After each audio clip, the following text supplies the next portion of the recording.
네, 세 분 어서 오세요. 안녕하십니까?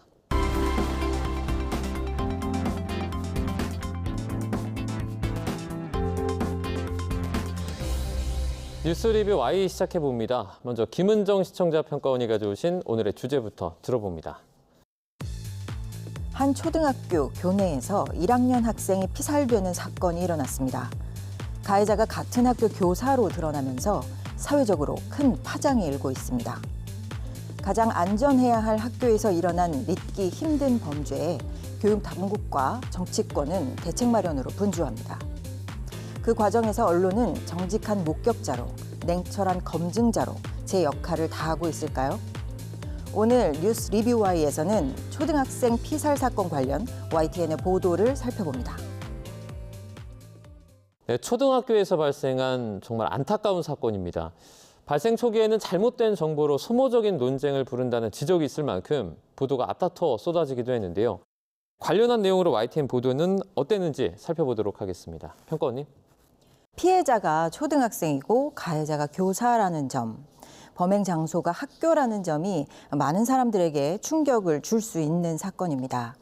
그래서 보도 관점과 언어 사용에 있어서 각별하게 신중해야 합니다. YTN에서는 사건 발생 직후부터 수사 진행 상황을 따라가면서 보도와 해설을 이어가고 있는데요. 제가 확인한 바로 첫 보도는 사건이 발생한 2월 10일 오후였고요. 저녁 9시경에 단신으로 보도한 후에 곧 취재 기자를 연결해서 속보로 상세한 상황을 전달했습니다. 2월 10일 대전 초교서 교사가 8살 여학생 살해, 범행 자백. 이 보도에서는 보도 시점까지 파악된 정보를 토대로 사건 경위와 상황에 대해서 정리했습니다. 이 전 보도까지는 초등학교 1학년 여학생이 흉기에 찔려 숨졌다는 사실을 중심으로 보도하였고요. 이후 교사가 범행을 자백한 점을 확인한 후에 교사가 여학생 살해라는 표현을 사용했습니다. 분명한 정보가 확보될 때까지 중립적인 언어로 신중하게 접근한 점이 확인되었습니다. 이후에도 YTN에서는 비교적 차분한 어조로 조사 진행 상황에서 확보되는 정보를 정리해서 전달했습니다. 다만 몇 가지 보도 언어에 대해서는 절제가 필요해 보입니다. 예를 들어서 교사가 휘두른 흉기에 대전 초등생 피살, 무단 외출의 태연이 흉기 구매, CCTV에 폭착, 하마터면 할머니도 위험, 범행 당시 대전 여교사의 끔찍했던 상태. 이것은 YTN 보도와 온라인 콘텐츠 제목입니다. 감정을 배제한 표현들로 좀 더 건조하게 접근할 필요가 있다고 봅니다. 같은 맥락에서 사건 내용을 재구성해서 보여주는 보도 방식에 대해 짚어보고 싶습니다. 2월 12일 오전 시간 대담입니다. 김하늘 양 살해 혐의 교사 영장 발부, 수사 속도의 제목인데요. 이날 보도에서는 초등학생의 피살 사건의 구체적인 타임라인을 화면으로 보여주었고요. 학교 공간을 이미지로 구성해 어떤 장소에서 살인 사건이 발생했는지 등을 구체적으로 전달하고 있습니다. 물론 사건 관련 정보를 시간대별로 구성해 전달하는 것은 의미가 있지만 이 사건의 특수성을 고려해야 한다고 생각을 합니다. 피살 사건은 초등학교에서 발생한 사건이고 이 사건이 발생한 장소는 다른 교사들과 초등학생들이 생활을 해온 공간입니다. 그리고 또 문제는 앞으로도 학교 생활을 해야 하는 곳인데요. 사건의 특성에 따라서 보도 방식, 그래픽 활용 방식 등이 결정되었으면 합니다. 그리고 무엇을 타임라인으로 구성할 것인지, 어떤 공간을 구체적으로 주목할 것인지 등이 사건의 특성에 따라 선택되어 보도되었으면 합니다. 교내에서 교사에 의해서 일어난 사건인 만큼 특수성을 고려한 보도 구성을 제안해 주셨는데요. 이번 사건 보도를 두고서 가장 많았던 지적 역시 이러한 특수성을 고려하지 않은 정황이 드러나기 전에 성급한 일반화였습니다. 구체적인 사실을 모르는 시점에서 특정 직군이나 어떤 병환의 프레임이 씌워지면서 교육계 종사자를 갈라치게 하는 등의 보도 태도를 보이기도 했는데요. 이런 부분에서 YTN 보도는 어땠는지 살펴주신 내용 저희가 들어보도록 하겠습니다. 미디어 언론 보도는 표현 방식을 통해 시청자에게 특정 집단에 대한 사회적 태도를 형성하는 중요한 역할을 합니다. 관련된 기사를 좀 살펴볼 텐데요. 조현병, 정교조, 대전 초등생 피살의 가짜 뉴스, 혐오 기승의 제목입니다. 우울증 병력이 범죄를 저지르는 필수 조건처럼 생각하는 커뮤니티 정보 생산의 문제를 지적한 의미 있는 보도였는데요. 그 외에도 예일대 정신과 교수, 초등생 피살, 우울증은 죄 없다. 일침 보도에서는 대전 초등생 피살 사건을 다루면서 우울증에 집중하는 한국 언론 보도의 문제점을 지적하기도 했습니다. 정신건강 전문가와 각 단체가 정신질환에 대한 오해가 확산되는 것을 막기 위해 성명서를 발표한 내용을 보도했는데요. 우울증, 낙인 찍기 대신 트라우마 회복 노력해야 제목의 단신으로 뉴스를 전했습니다. 진료 이력을 문제 삼아 치료를 받고자 하는 환자들의 치료 의지가 위축돼서는 안 된다는 점을 강조했다는 점을 주목해야 할 것 같습니다. 사건의 재발 방지를 위해서 많은 노력이 이루어져야 한다는 점과 언론 보도의 중요성을 인식하게 하는 보도였다고 생각을 합니다. 예, 제가 좀 자료를 찾다 보니까 2024년 11월에 이미 정신건강보도 권고 기준이 마련되어 있었는데요. 언론은 정신건강 정보를 다루거나 또 언급할 때 사회적 편견과 낙인을 줄이기 위해 노력해야 한다고 권고하고 있습니다.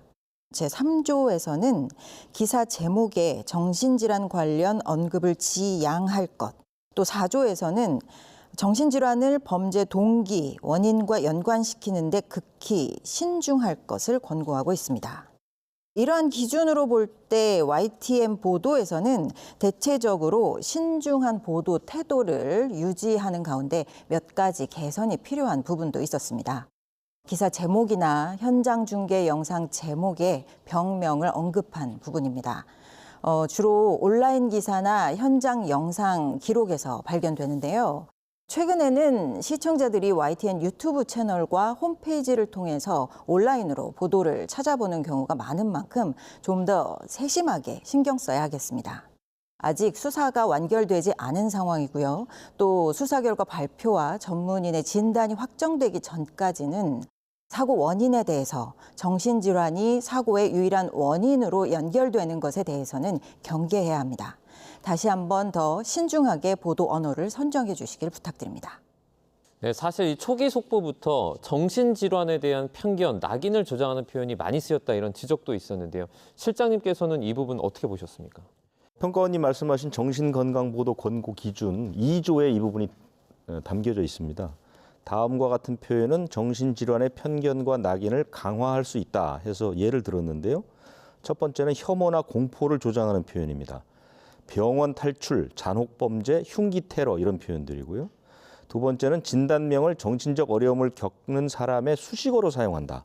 마치 그 사람의 직업처럼 얘기를 하는 거죠. 조현병 A씨, 우울증 환자 B씨. 세 번째는 정신질환 환자를 비하하는 표현들. 그러니까 정신병자, 사이코, 전응아 이런 표현들. YTN을 비롯해서 모든 언론 보도에서 이런 부분들이 조금씩은 좋아지고 있다고 봅니다. 옛날보다 감수성은 높아졌지만 여전히 쓰고 있다는 것이고요. 이번 보도를 통해서 중앙정신건강복지사업단을 포함한 의학계가 입장문을 냈습니다. 보도를 상대로 입장문을 냈는데요.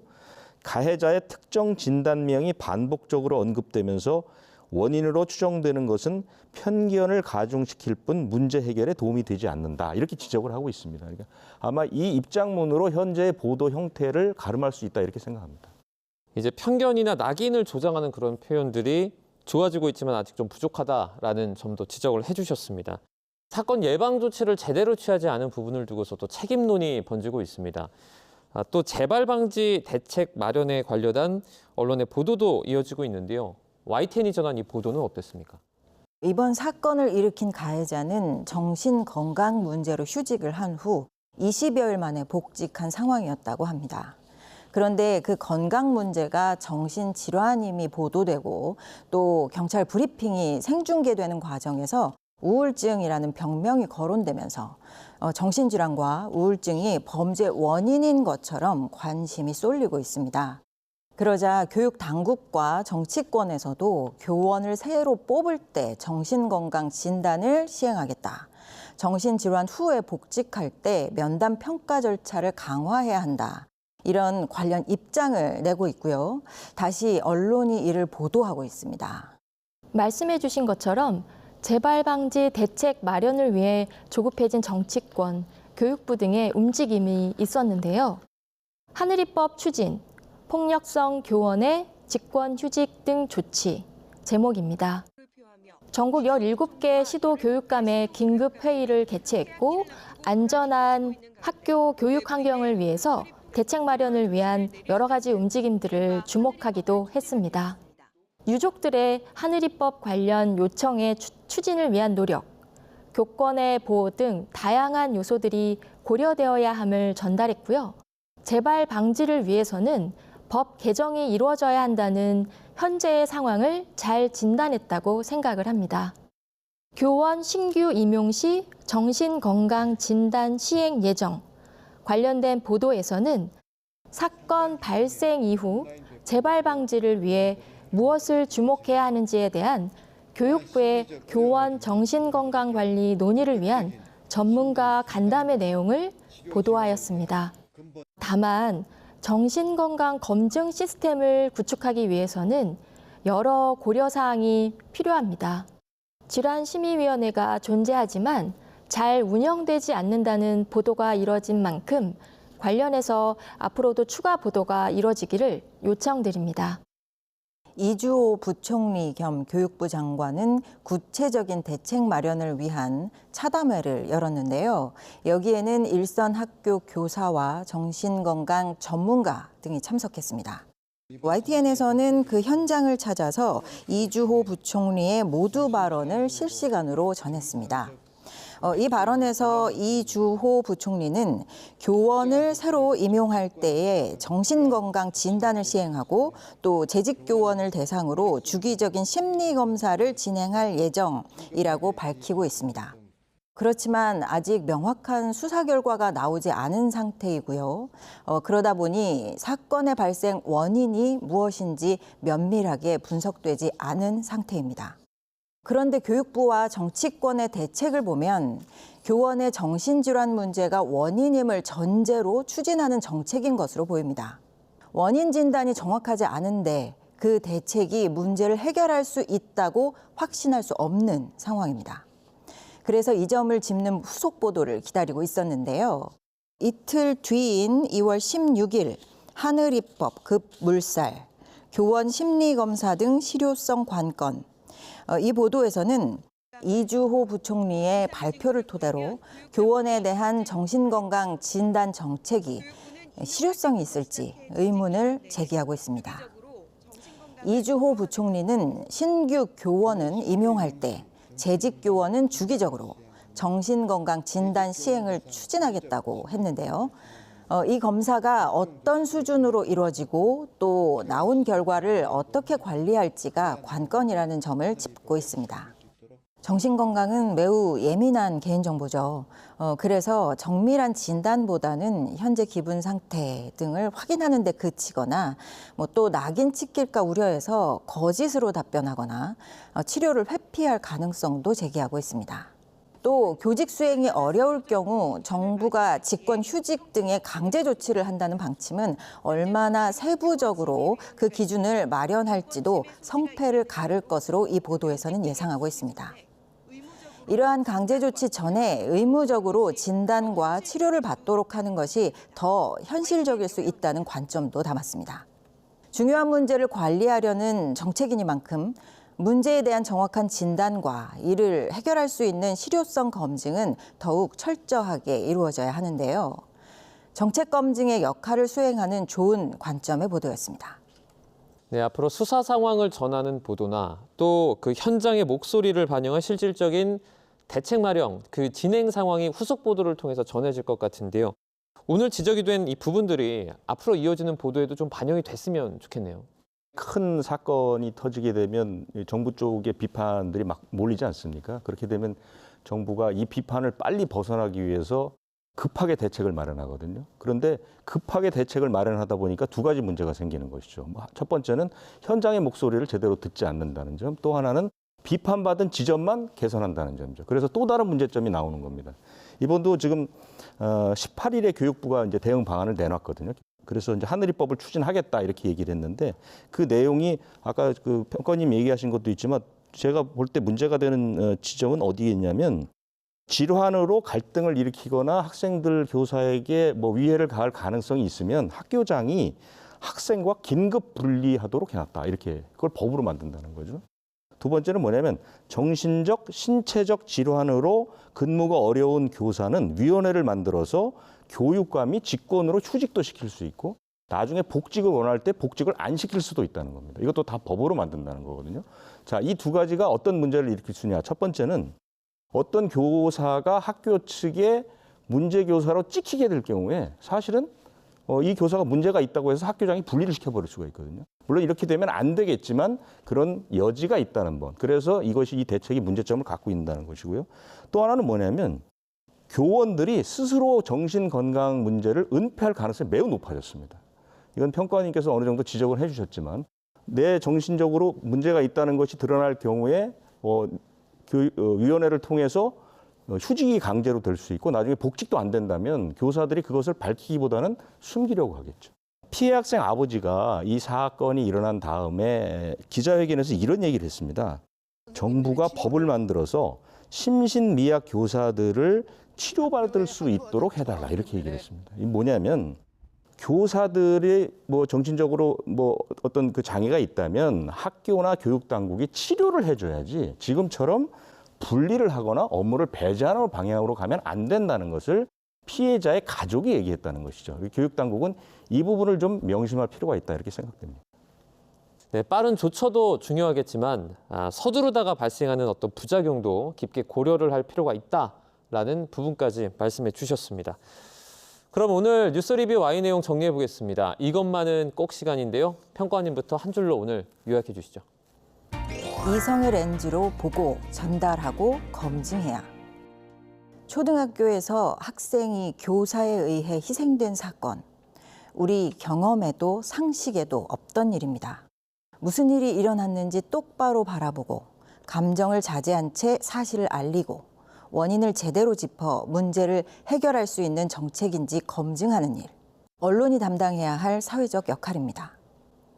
YTN 보도는 학부모도 교사도 어린이도 시청합니다. 학교라는 공간, 학부모와 교사, 학생 간 관계가 불안과 불신을 털고 안전과 신뢰를 회복할 수 있도록 YTN이 합리의 프레임을 장착한 언론으로 그 역할을 다해주길 바랍니다. 네, 우리 경험과 상식 밖의 일이라는 또 말이 기억에 남습니다. 이어서 이종인 박사님의 한 줄 평도 들어보도록 하겠습니다. 편견 재생산이 아닌 필요한 정보를 전달하는 뉴스가 되길. 뉴스는 표현 방식을 통해 시청자가 특정 집단에 대한 사회적 태도를 형성하는 데 영향을 미치는데요. 기자의 리포트, 자료 화면, 자막에 사용되는 단어 등은 사회적 담론을 형성하는 데 중요한 역할을 합니다. 사건의 정확한 보도와 편견을 재생산하는 방식이 결코 같아서는 안 될 것입니다. YTN의 빠르고 정확한 정보가 유의미한 평가를 받기 위해서는 매우 신중하게 관련 정보를 수집하고 단어를 선택해서 시청자들에게 필요한 정보를 전달하는 뉴스를 생산해 주시길 부탁드립니다. 네, 오늘은 초등학생 피살 사건 관련한 보도들 살펴봤습니다. 오늘 뉴스 리뷰 Y 순서는 여기서 마치도록 하겠습니다. 세 분 오늘 말씀 잘 들었습니다. 고맙습니다.